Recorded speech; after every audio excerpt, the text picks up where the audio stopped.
ଜଗନ୍ନାଥ ମହାତାରିଣୀ ଏକ ପଦରେ ପ୍ରକାଶ କର ଓଡ଼ିଆ ବ୍ୟାକରଣ। ସାଧାରଣତଃ କଥା କହିବା ଅଥବା ଲେଖିବା ସମୟରେ ଅଯଥାରେ ଗୁଡ଼ିଏ କଥା କହି ହୋଇଯାଏ ଓ ଏଗୁଡ଼ିକ ଲେଖି ହୋଇଯାଏ। ଏହି ଅଯଥା ଅଂଶକୁ କହିବା ଓ ଲେଖିବା ସମୟରେ କ୍ଳାନ୍ତିକର ବୋଧ ହୋଇଥାଏ। ତେଣୁ ଏସବୁ ଅଂଶକୁ ସନ୍ଧି ସମାସ ଇତ୍ୟାଦି ବ୍ୟାକରଣ ନିୟମ ଅନୁଯାୟୀ ସଂକ୍ଷିପ୍ତ କରାଯାଇପାରେ। ଏହି ସଂକ୍ଷିପ୍ତୀକରଣର ଏକ ସ୍ୱତନ୍ତ୍ର ଦୃଷ୍ଟାନ୍ତ ହେଉଛି ଏକପଦୀକରଣ।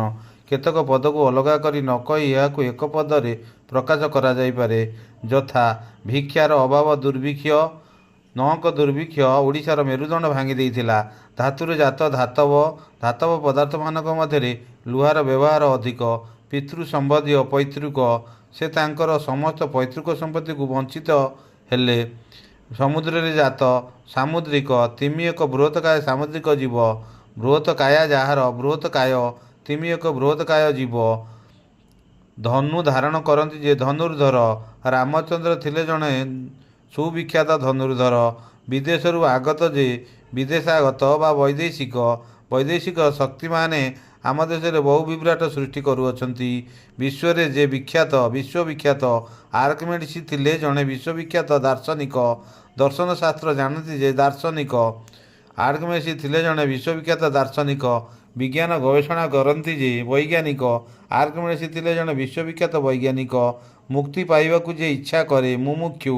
ମୁନିଋଷିମାନେ ସମସ୍ୟା ମାଧ୍ୟମରେ ମୁମୁକ୍ଷୁ ହୁଅନ୍ତି। ଅନ୍ୟମାନଙ୍କ କାର୍ଯ୍ୟକୁ ପରେ କହିବା ଅନୁକରଣ। ମହାପୁରୁଷମାନଙ୍କ କାର୍ଯ୍ୟକୁ ଅନୁକରଣ କରିବା ଉଚିତ। କର୍ତ୍ତବ୍ୟ ସ୍ଥିର କରିବାର ଯେ ବିମୂଢ଼, କର୍ତ୍ତବ୍ୟ ବିମୂଢ଼, କିଂ କର୍ତ୍ତବ୍ୟ ବିମୂଢ଼। ଏତେ ବଡ଼ ବିପଦରେ ରମେଶବାବୁ କିଂ କର୍ତ୍ତବ୍ୟ ବିମୂଢ଼ ହୋଇଗଲେ। ଜୟ କରିବାର ଇଚ୍ଛା, ଜିଗୀଷା। ସିକନ୍ଦରଙ୍କର ସାମ୍ରାଜ୍ୟ ଲାଭର ଜିଗୀଷା ଥିଲା ଅତି ପ୍ରବଳ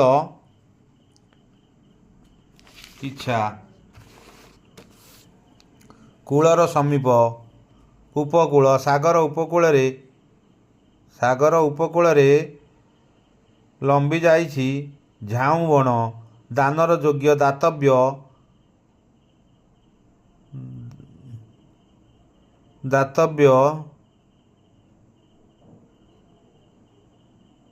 ସେ ଦାତବ୍ୟ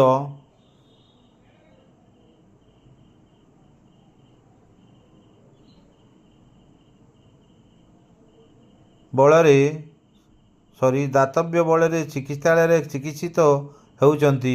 ନିଜକୁ ବିଜ୍ଞ ମନେ କରେ ଯେ ବିଜ୍ଞମନ୍ୟ। ହରିହର ଜଣେ ଅତି ବିଜ୍ଞମନ୍ୟ ମଣିଷ। ଉପକାର